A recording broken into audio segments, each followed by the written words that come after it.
What is up, everybody? Welcome to this special message. You're going to want to hear this. Ladies and gentlemen, I'm excited to introduce to you the Farmers Conference. So on the 4th of April, 2024, we're going to be having something amazing. The location is Gaborone. The venue is yet to be confirmed. But let me let you know on the speakers lineup.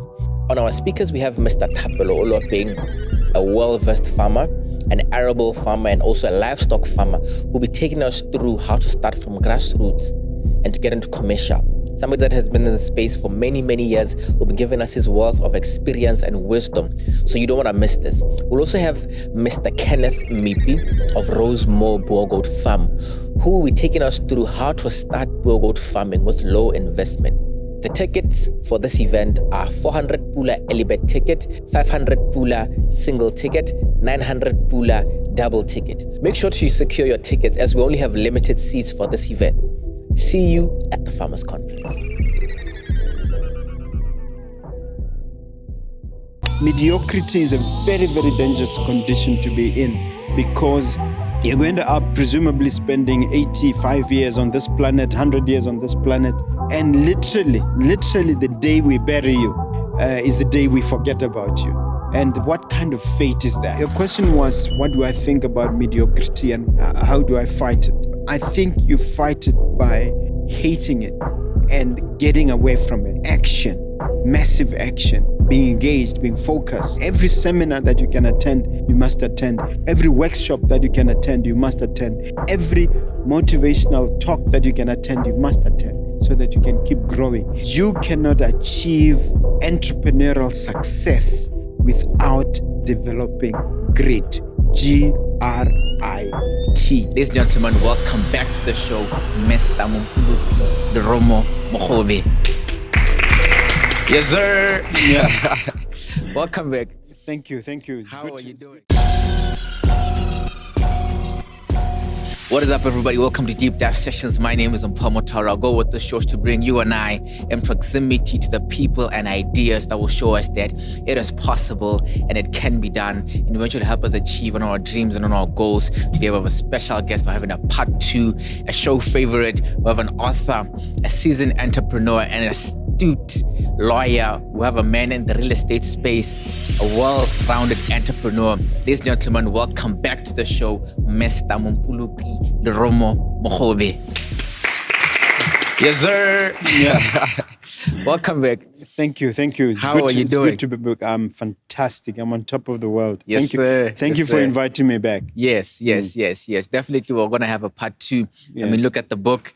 It's out, so there's a lot to talk about. And I read, I actually read an excerpt of the book before, The Gentle Giant before. I think we talked about it. And whew, it's still mind-blowing even when I touch on it again. But there's something actually I saw in the book, and I want to read it out. It's an excerpt that you took from Pastor John Mason's book, The Enemy. And it says, mediocrity is a region bound on the north by compromise, on the south by indecision, on the east by past thinking, and on the west by a lack of vision. I read that and it gave me chills. I got chills down my spine. And I was like, you know what, this is actually a great point to start in terms of mediocrity, because it's actually the exact opposite of what we want to talk about today, which is grit and just, pushing forward. So let's start here, Mogobe. In terms of mediocrity, because the way I think about mediocrity is it can happen at any stage.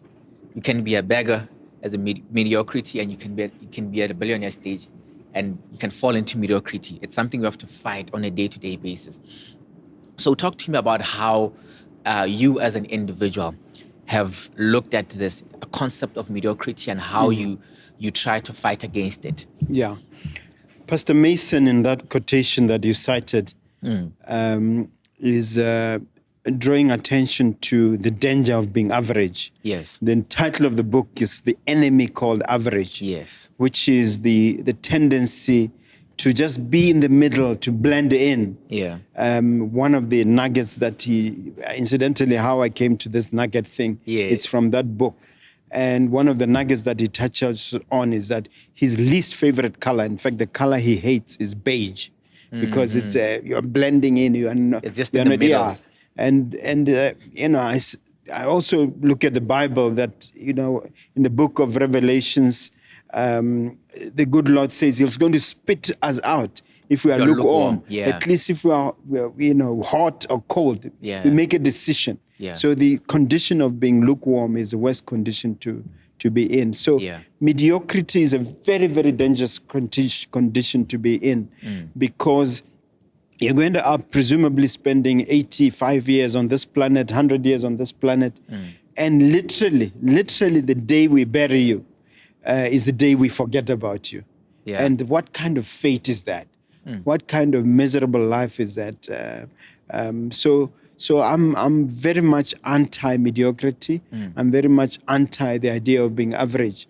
But a little backstory on this book. I as you know, up until 2002 in Gaborone, there were no shopping malls. But something happens in 2002. Before 2002, we're all driving to Mabatu to go and to a place called, I'm trying to remember that shopping center, to buy our groceries in South Africa, in Mabatu, to do our shopping and then come back here. But all of a sudden in 2002, Game City came up, Riverwalk came up, and Molapo Crossing came up, and Jamali's one, that one.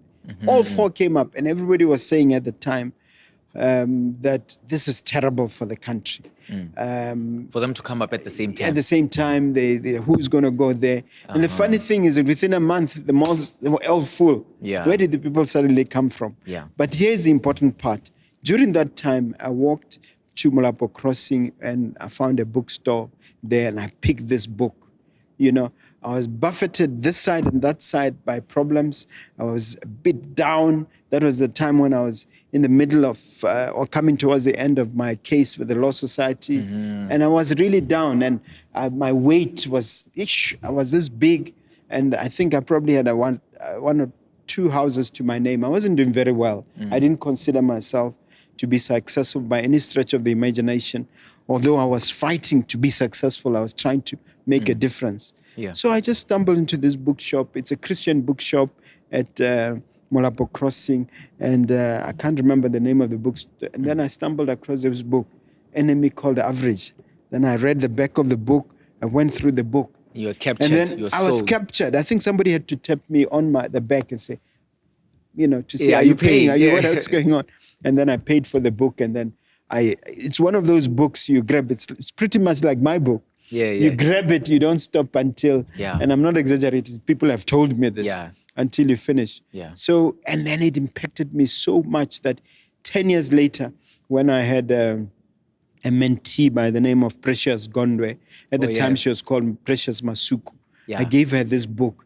And then all of a sudden, after she read this book, she became a totally different person, because it's written from a Christian perspective. And she's done very well. And it's broken down in terms of nuggets. She actually posts about it. She's actually occasionally posts the book and thanks me for giving her the book and for introducing her and for mentoring her. So your question was, what do I think about mediocrity, and why do how do you fight it? How do I fight it? I think you fight it by hating it. And getting away from it. Action, massive action, being engaged, being focused, having things to do, having clear goals, audacious goals, those big, hairy, audacious goals. We should have those BHAGs, as you call them, and then go for them one by one, non-stop. That's really how you fight. Relentlessly. And you don't always compare yourselves with your peers and want to be like your peers, and you just blend it. Say, no. I want to be better. I want to improve. I cannot be the same person I was, like I said last time, at the end of the year than I was at the beginning of the year. Those 365 days have to count, and make them count every single day. Through deliberate, conscious action. That is powerful. And the thing I think about most is also even the stages of movement. Because when somebody is coming up, I know a lot of people that are watching this are up and coming. You reach a stage where when you started, you are in the bottom 8%, you know, and then you work very hard, you get to the top 20%, and then you then work extremely hard, you become the 1%. Now you are very high, and then immediately at every stage, the moment you become the 1%, you're at the 80% of the next of the other mountain. So I think this is why it's hard also in terms of fighting mediocrity, because when your goal is probably say 100,000 a month, you hit 100,000 a month, and now you become a little bit complacent because you're doing better than everybody who's around you, and it just has to be something from within that pushes you to. Well, I think Nelson Mandela said it best and said that every time you reach the top of the peak or the top of the mountain, you find there are other mountains at the bottom of another one. Yeah. So the idea is not to have those same goals where somebody can say, oh, you're 85 years old, but you only lived with 25 years. In other words, in reality, you only learned and stretched your brain and improved. Some people read their last book when they graduate. Yeah. So you stay 25 and yet you live. It's like Groundhog Day. You're living the same day over and over and over again. Yeah. And you're not consciously re-energizing your mind. You're not developing new neural pathways, to use the terminology of Otlaga is my son. Yeah. He studied psychology. Yes. You know, if you are not developing those new neural pathways and you're developing your brain, and you read the book The 5 a.m. Club by Robin Sharma, and he makes this point clear because he tells it in story form, and shows how it's very important to keep improving. Yeah. And congratulations to your visitors and your guests who are here. Because they are here for one reason only. They want to stretch themselves. They want to improve themselves. And that's what you do. Every seminar that you can attend, you must attend. Every workshop that you can attend, you must attend. Every motivational talk that you can attend, you must attend, so that you can keep growing. Every book that you can read, you must read. Don't tell yourself, oh, I'm not a reader. I mean, I just get depressed when I hear people say, I'm not a reader. Oh, me, I'm not a people's person. What kind of excuses are those? Those I call results of suffering from excusitis, which normally goes along with victimitis. In other words, it's a disease of excuses. It's called excusitis. And I got this from a book by Dr. The book is called The Magic of Thinking Big, by Dr. I've seen it, but it's actually in my list. By David Schwartz. Yes. And he explains it in that book why he calls it excusitis. I'm too old for this. I'm too young for this. I'm too beautiful for this. I'm too ugly for this. I'm too fat for this. You will find the excuses by the dozen. I'm an introvert, and people find endless number of excuses. And then that normally goes with another disease which I've coined myself. It's called victimitis. Where you are always a victim. You are a victim of the economy. You are a victim of the weather. You are a victim of your illness. You are a victim. A victim of the government. You won't run out of things to blame for your victimhood. So that is something we have to fight consistently and consciously. Lovely. And so as we come now to grit, which is the polar opposite of mediocrity, what is grit? How do you define grit? There's a woman who has dedicated her whole life to dealing with this issue of grit and defining it and writing about it. Her name is Angela Duckworth, and she's written a book literally called Grit. And I'm paraphrasing now. Her definition of grit is similar to mine. A combination of persistence and perseverance and never say die attitude, the devil may care attitude where you fight. But it's the notion that you are long-term focused. You're more interested in engaging in the task at hand. You persist with that task until you accomplish your goal, regardless of the type of difficulties or the number of difficulties or challenges that come on the way. So you are determined, you are persistent, you persevere no matter what. As long as you've identified the goal, and as long as you attack that goal Even if it is a case of, they say, how long does it take to eat an elephant, or how do you eat an elephant? Yes. The answer is one bite at a time. At a time, yeah. That defines grit. So grit is that attitude. And my argument, and I want to say to your listeners very forcefully, is that you cannot achieve entrepreneurial success without developing grit. Grit. You need it. It's an essential ingredient to success. And I love that you said develop it. That just means it's more like a muscle. It's something you can work on, you can get good at. It's not like it's given. Because I think this is where a lot of us hide behind it. Hey, not if things are not working, they're not working. We don't force things. I say it even on social media. We don't force things, we don't do it. And I understand partly why people say it like that. But in terms of entrepreneurship, it is extremely hard to even break ground without being perseverant, without stubborn faith, so to speak. So how then can we start to develop grit? As an individual, where do we start? Somebody that wants to start and be like, you know what, I'm somebody that just gives up at the first. At the first. I mean, it's not really the same for everybody, but certainly in general, what you need to develop grit is to work on yourself. Working on yourself, and I wish there was an easier way than through readership. I wish there was an easier way than through mentorship. I wish there was an easier way through being deliberate and conscious about your personal development and your self-improvement. I think it's no exaggeration when Warren Buffett says, the reason I'm so successful is I spend 6 to 8 hours a day reading. Yeah. This is a guy who's number 5 in the rich list.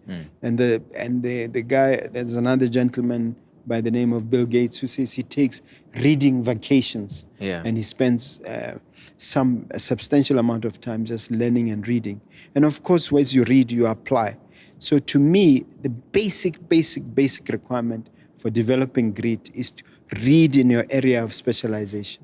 And then I may have talked about this in my last appearance to say, work on those initial 10,000 hours. Yeah. Malcolm Gladwell has made it easy for us to say, look, you cannot be an expert, you cannot be good, because the world will only give you its money if they sense that you're an expert. The world will only part with that money to give it to you if they believe that you have the expertise to give them on something or you are good at something. So invest your 10,000 hours in the very minimum in your craft. Develop that craft such that you can be able to achieve a meaningful result and make a difference. So to me, those are the 3 basic ones. But if you read my book, I mentioned a total of 10. And these are the principles that I shared with the Zambians when I spoke to 30,850 Zambians in Lusaka last year at the Hero Stadium. So, and it's in my book, I capture it. It was important enough.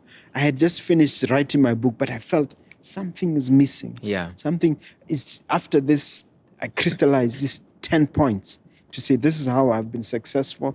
These are the principles that I applied. Then I shared them with this many people. When I got the response, and then when I spoke to an even smaller crowd, 2,500 people, and I had 1 or 2 Zoom meetings where I shared these nuggets, as it were, on what it takes to develop grit. So I'm not going to spoil it for your viewers by... They better just get the book. They might as well just get the book and pick it because it's there, you know. But I wanted to take it back and when you talk about readership, because to me, when you're talking about readership, it's like, if you want to develop grit, it's action, right? Because it's what you are doing and what you are not doing also. Meaning that when you take actions backwards, what precedes actions? It's feelings, then thoughts, then beliefs. So when you read a book, you are essentially planting new ideas into your mind that will then intercept the way you have been thinking, which allowed you to produce the results you have been having, to allow you to create new results. Absolutely. And I think that's extremely powerful in terms of, that is why even when the last time we spoke and we said America's top CEOs read a book per week, and some of the best in the world, are avid readers, because you need to have these ideas that intercept your normal way of thinking, because it just won't happen. And I think that's a beautiful way to have put it. And the issue of also mentorship.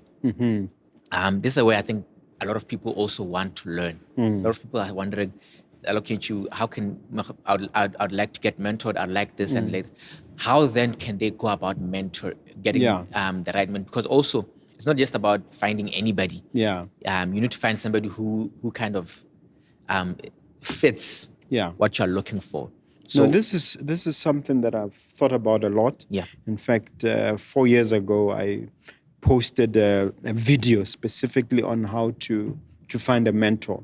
It's one of those videos which are not doing very well because, perhaps people don't know that there's a gem of knowledge there to look for. But if you type on Mogobe Nuggets of Wisdom, how do I find a mentor? And it'll come out. It's just me talking. But I find that mentorship, first let's talk about its importance, is very, very vital. In the book, I talk about my 3 mentors, and I specifically explain the impact they've had in my life, and I specifically share how they impacted my life as my mentors and me as my mentor. And people often say that a teacher will not show up until the student is ready. Quite often, the student is not ready. You are there, you're just sitting there, you are scrolling most of the time, going from one website into another or on one platform into another, you are not focused. And if you're really, really, really looking for a mentor, you have to work on it. I happen to have a mentorship class. That mentorship class is called Real Estate Mentorship Class, Mogobe Real Estate Mentorship Class. And I don't just welcome anybody into the class. As an example, I realize that it is only people who are invested, who have a skin in the game. You have a skin in the game in the sense that you are fed up with your situation and you want to change it and you're hungry. You're hungry, really hungry in that Les Brown sense. You're really hungry. And you want that to impact your life and make a change.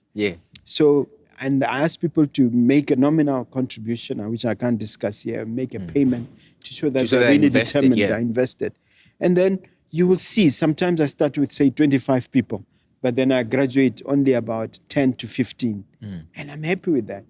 Those are good numbers because it's just anybody who wants to really, really make a difference.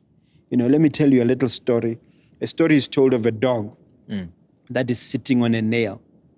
That nail is bothering that dog, but then the dog is not moving. It's just wincing in pain. Wincing in pain, but he's not moving away. It is only when a bigger dog or something like bigger dog that wants to attack it that comes, that it will run away. Then it because runs, now there's a bigger incentive to get away from the pain. It stops. It's not comfortable. It's complaining, but it's just remaining there. It's comfortable in the pain. It's like you saying, look, you get your pay slip at the end. Oh, I get only 5,000. You're comfortable. It's enough. It's keeping the bills away. But you really want to make a difference. It's probably when maybe somebody close to you dies that you lose your source of income. It's only when maybe there's a fire or something, or you have a cataclysmic event, like I did. Like you had, like I had that, you say. And then you change, you pivot, you focus. So unfortunately, human beings will either be, encouraged along or will be, what's the right word? Will respond to stimuli that is either negative or positive when there's a significant event. When there's a significant. So, and that can be negative or positive. You can have a good mentor who turns you around and really wakes you up. Or something negative can be happening to tell her. But when your back is normally, against the in my wall. experience, it doesn't just happen on its own. There has to be a negative or a positive stimuli to get you to move. But to answer your original question as to how one can really develop it, and in terms of the context of mentorship, yes, it's a very key ingredient. Because the danger of just doing things on your own is that you may be energetic and driving things along. But are you, to use the words of Steve Covey, is your ladder leaning on the right wall? Yes. You see, you're going up the corporate ladder, and then you get to the top. You You realize that this I didn't ladder want is to be leaning. here. Yeah, it's on the wrong wall. Yeah. So that's where mentors help you to ask you those difficult, uncomfortable questions and to redirect your focus. And mentorship doesn't just come from a person physically talking to you. Mentorship can come from reading yeah. about people who are alive, some of them dead, can teach you and get you to get to the right path. And I think what's also powerful about mentorship or mentors is that your mentors are being mentored. And I think that's for me, that's powerful because it shows the wealth of wisdom. Because your mentors, like you have spoken before, Mr. Mooney.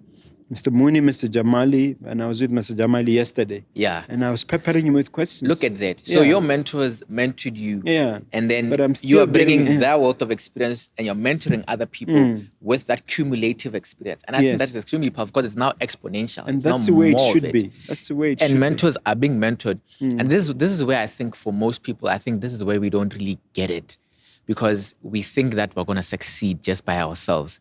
And it just doesn't happen. Because even the people we desire to be like, the people we look up to, they're being mentored. MJ won because of Phil Jackson. Ronaldo was Mourinho or whoever. All of these guys had mentors, powerful people in their lives. It just doesn't happen. You could be talented, you could have all this. Even before you ascend to a position of responsibility in our culture, I know because I'm a headman in the quota system, they're going to give you a senior tribesman. Even if you are going to be a chief or a headman, they'll give you a senior tribesman to guide you along. Yeah. So mentorship is part of your culture. I don't know where we've lost it somewhere along the line and believe that you can be a one man, one beast kind of thing, do things on your own. No, you can't. So I just want to touch a bit on what we talked about before in terms of just becoming successful. And we talked about, some of the excuses people make, victim mindset and all that. And even studies have been shown. I mean, even the Dean of Personal Development, Earl Nightingale, says about 95% of people don't succeed. And I think that is a staggering statistic. And it's pretty scary. I think to anybody it should be very scary. What is that? Is it because a lot of people also are striving to become successful. That's also the paradox. And, and they don't get to become successful. So what is the biggest challenge that's really holding people back? Maybe you can also look at your own life and diagnose, okay, that challenge was holding me back. What are some of the biggest challenges holding people back? Yeah, I think the biggest challenge has to do with wanting the outcomes and liking the results, but not liking the process.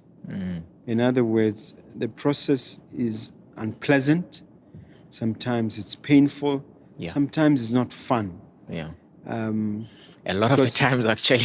Yeah, because the process involves going through those series of events which are not pleasant, a lot more seemingly than the outcome. So you need to consciously train yourself to deal with that. So unless we are educated at a young age or at the earliest stage of our entrepreneurship career and the entrepreneurial career to face those challenges head on.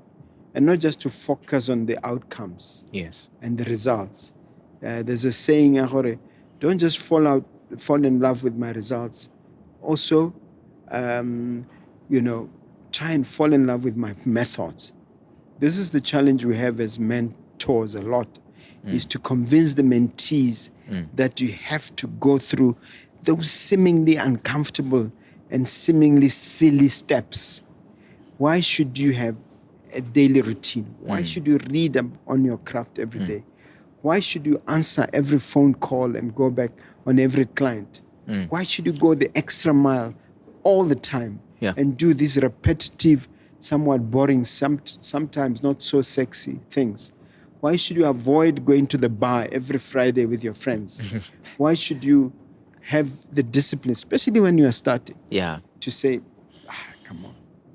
Of course, if you are reasonably successful, you get to a point where it doesn't matter so much because of the economies of scale.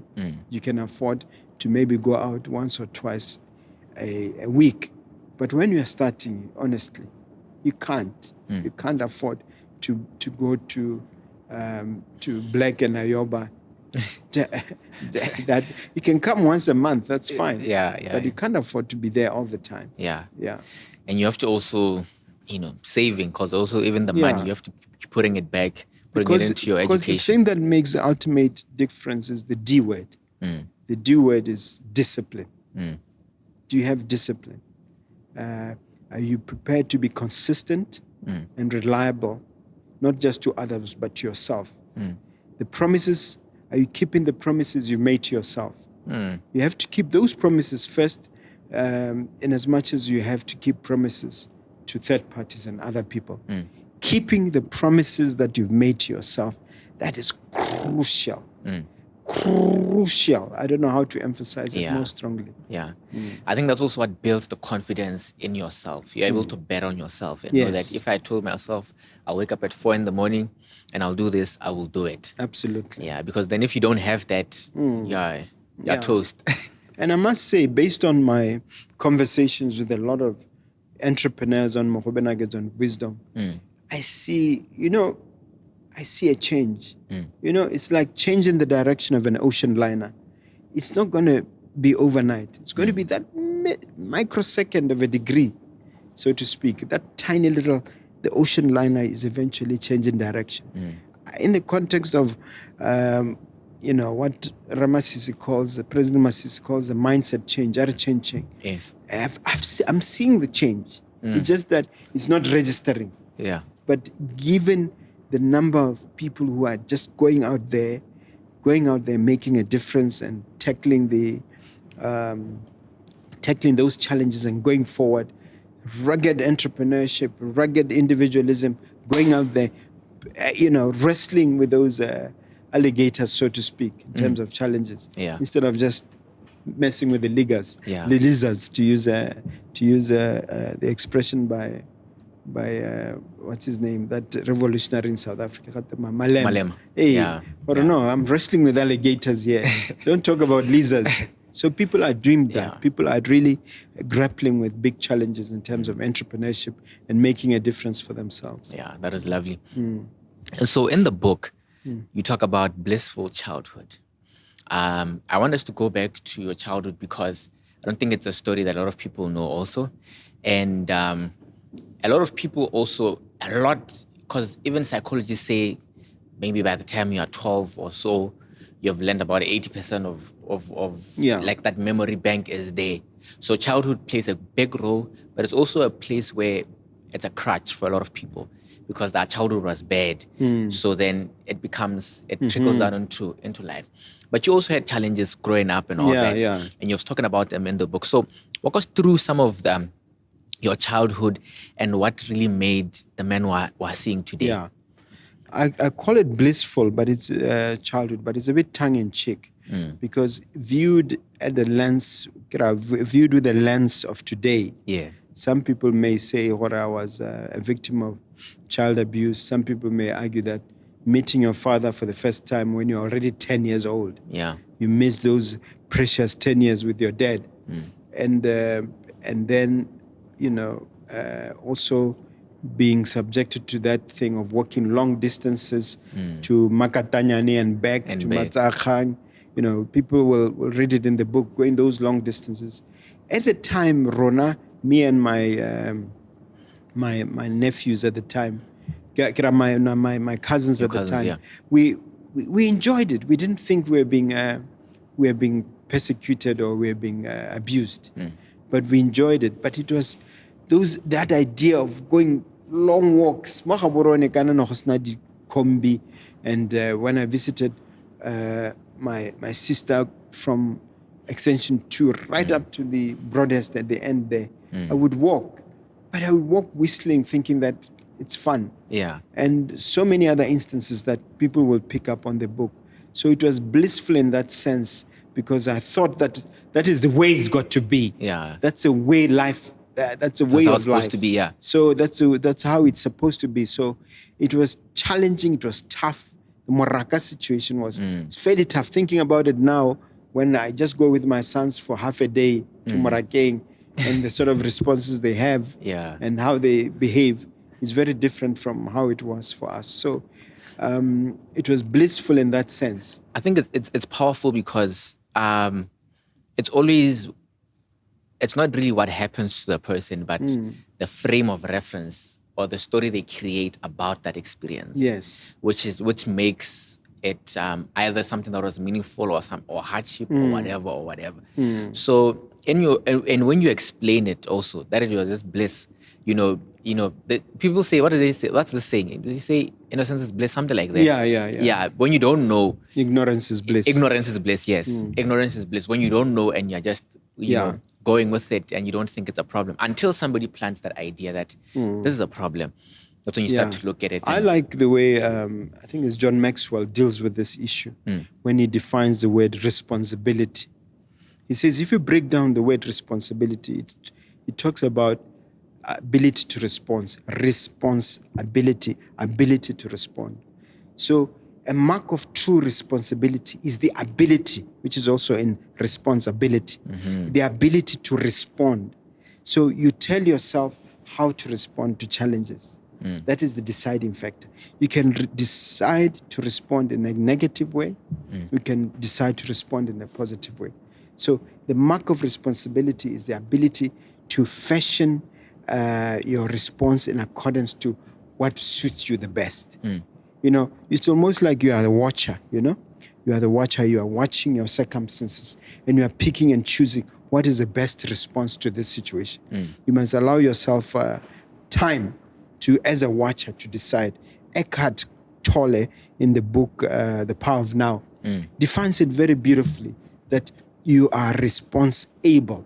And just like John Maxwell, you are able to respond and to decide how to respond. So I was lucky enough. I didn't know I was doing it then, but it seems that I was mastering that aspect about personal development, to say, I'm responsible. I'm going to interpret this tough childhood as fun, as joyful. And I took it that way. That's why I'm saying it was a blissful childhood. Lovely.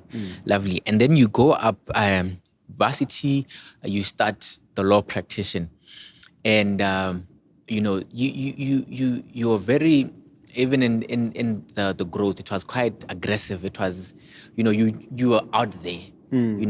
I noticed that for many of us, maybe we're afraid to become too big, too loud, too known, and we have that fear. How are you able to overcome that fear? Because I think it's a lot that's standing between people and succeeding and really stepping into that high level of performance. Overcoming fear is something that we all have to deal with. Incidentally, it doesn't totally go away. It never goes away. Even public speaking. I mean, this is something I had to work on, and I had to learn to ignore the haters. I had to learn to be comfortable with my ahs and oohs and ahs. You notice when I speak, I say, I stutter. And initially it was devastating. How can I be a public speaker when there are ahs and oohs and ahs all over the place? But you get comfortable with your imperfections and move on nevertheless. And it's very, very important to do that. And it's not something that happens automatically. It is a work that you have to consciously apply and execute on yourself. So I've been very lucky in that sense that I was able to overcome my fears that way. Susan Jeffries actually writes about it in a whole book. It's called Feel the Fear, but do it anyway. And that's a famous book that she's written. I heard she's passed on recently, but it's a beautiful book. It was also impactful, and it occupies a very good place in my personal development library. So you are able to actually, the good thing is you're able to find a book or a podcast for whatever challenge you have to improve yourself. So as a result, with the presence of so many books that can help you elevate yourself, podcasts that can push you even higher. There's really no excuse to remain mediocre. And there's no excuse to allow your fears to immobilize you. So I can say without any fear of contradiction that the only limitations that will hold you back are the ones you impose on yourself. Lovely. That would have been a great place to stop the podcast, but we're still going on. Yeah. That was powerful. So in the book also, going through challenges and series of challenges, it's clear to me that it's almost like the challenge was the opportunity for you. That even at the bigger the challenge, the greater the opportunity that could lead out of that. And I think this is where, in terms of framing our reference, it has to change. That when you look at the challenge, you should start to smile. Talk to me about some of you, the biggest challenges you went through, the Cataclysmic event that you've gone through. You touched on it some time before, but I think it's still, because when you read about it, it's different. You know, when you read about it, it's different, and just how you're able to pull yourself out of it. Yeah. Because it was insane. Yeah. I don't know which one you want to start with, but I'll tell you one that is not necessarily in the book. Yes. But is in the public domain. I get a phone call 2 years ago that... Oh, it's recent. Yeah.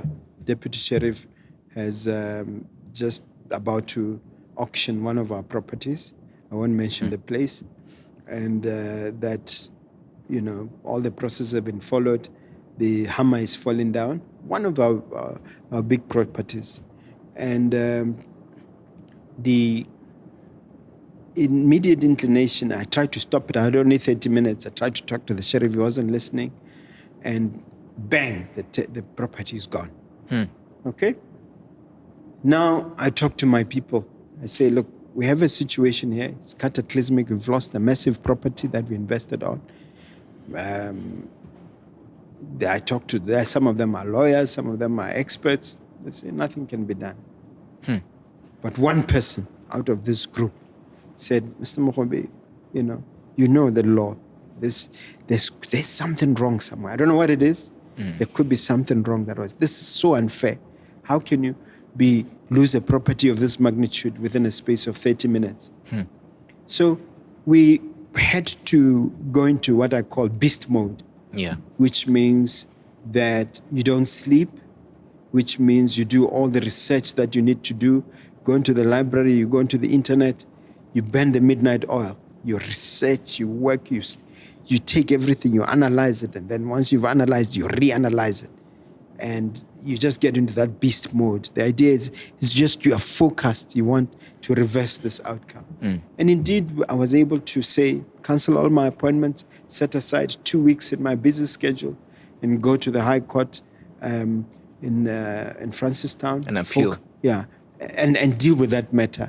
And then I had, on the other side, I had very, very formidable opponents in terms of lawyers and banks and institutions. I won't mention any names that were poised to wipe me out, and they had the best of the best, and we worked through it, and we prayed. We would pray in the morning and pray in the evening, every time, and then in between we're working. Pray in the morning. Luckily, I was working with a young lawyer who believed in prayer, and we just threw ourselves beast mode, prayer, beast mode, prayer. Work, non-stop. So there were times when we were preparing those heads of argument until around 5 a.m, when we had to argue at 9. So you realize the importance of the battle. And by God's grace, as in all the other previous terrible, even bigger cataclysmic events, we triumphed. You know, the day that judgment was going to be delivered, one of the lawyers, who's a friend of mine, who's known me for years, says, Mr. Mogobe, I'm so sorry. I've heard you've lost this case, and I'm sorry. My commiserations, my condolences, so to speak, because the guy knew, and I don't know who had told him this, And I felt myself going cold. He said you've lost the case before you even... Yeah, before judgment was pronounced, as the judge was walking in. And then as the judge was describing the case, judge was describing, reading the judgment, my version, the other side version, the anything in between, analysis. I said, hey, maybe that guy is right, I've lost. But towards the end, it all came together and voila, we won with costs on a punitive scale against the other side. And that property was saved, just through battle. So I'm just giving a current example of that these things, maybe it's material for my next book, that the drama doesn't end, guys. Yeah. The drama doesn't end. The problems don't end. This afternoon, I went to another bank. They had listed me on a credit bureau for owing something like 3.2. And other people are saying, settle this. There's no problem. Just settle this. Get out of. I went to the bank and I insisted. Today, literally this afternoon, they told me, oh, that is an incorrect listing, Mr.Mogobe. We have removed you. But the people are telling me, for you to get credit and to move on with your life, you have to clear. So, but sometimes you just have to listen to your gut and listen to your God and face those challenges. So, I'm now in the clear. I came this close to making that payment. I could easily afford to pay it. But the principle is that don't do something that goes against your values and your beliefs. Doesn't matter how small that it seems to be. Never compromise the principle. You can compromise on other things, not on your values and your beliefs, your fundamental beliefs. Interesting. Yeah. So also what's also very apparent to me as I'm listening to your story, it's also the level of success is also is in line with the level of problems to solve. More money, more problems. Yeah, more money, more problems. Not even just more problems, it's harder problems to deal with and more stressful problems to deal with. So much to say that if this small problem, it's showing that I'm at this level and I can't move beyond this level. Yeah. And I need to break out. And so when we... Another thing that I wanted to really touch on that I think is very important, Mogobe, is the issue of just surrounding yourself with winners and just the power in that. Because I think more and more, when you grow up, your parents will tell you, don't play with those kids. Don't play with those kids. But when you are now my age, no one is telling you, don't hang out with these people, because they know that those habits tend to do. But we tend to grow up and forget that don't play with those kids. Even the story of the Bible, I think I once wrote it on my Facebook of the guy that was broken in from the roof, who was a crippled man. And the friends carried him. And that's a part that I think is not very, very talked about. You need to have friends that will be able to carry you like that leper and bring you by all costs, by all means, through the roof, because it was full to get in. And I wanted to get your thoughts on that. Yeah. And I think the Jewish community call it shuspah.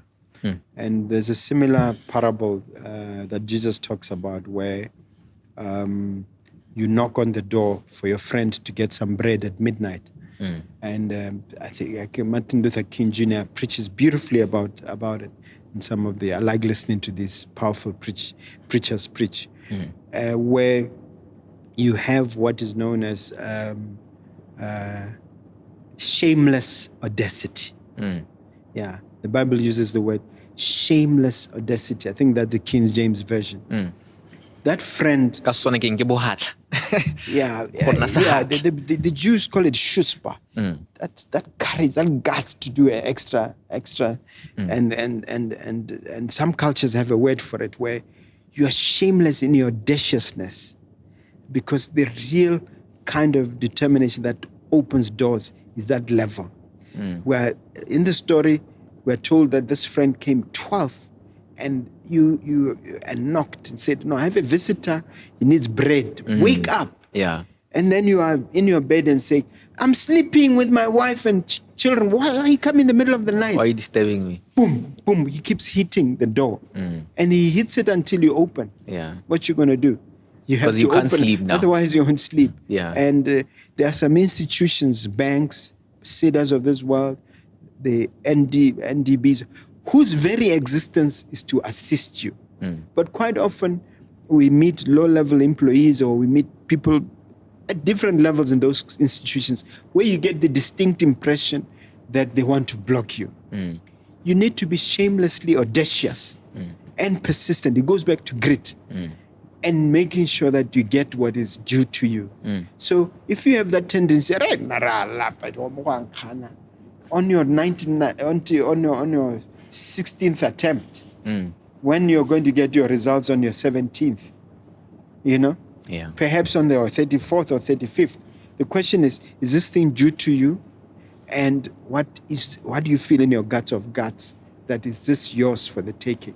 Is there a legal reason why you shouldn't get this? If there's no legally valid reason for getting something that you're interested in, that has been placed in your conscience and your heart to get, then you must persist until you get it. So I like that expression, shameless audaciousness or shameless audacity. Lovely. Yeah. Lovely.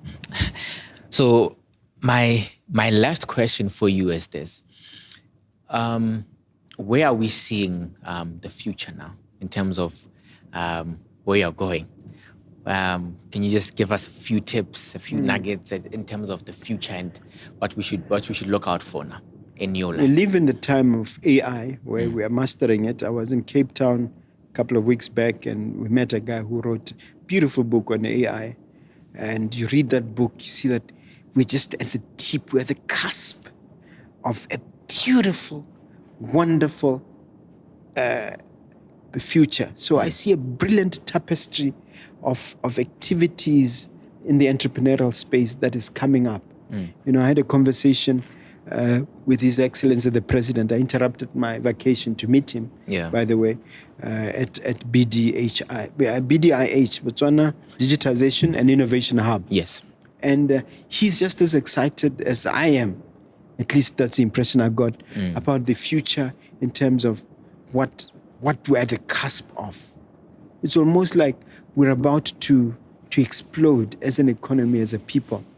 And I want to be a part of that. So in terms of 10Xing, I see you had Mr. Wabona Kangwanyane. Yes. I invite him also every 6 months or so to come and have a conversation He's with actually me. coming on the 5th of March. Yeah. I just love having conversations with that man. Yeah. So my point is that it's a very exciting time. And I tap dance to the office. I tap dance to shows like this.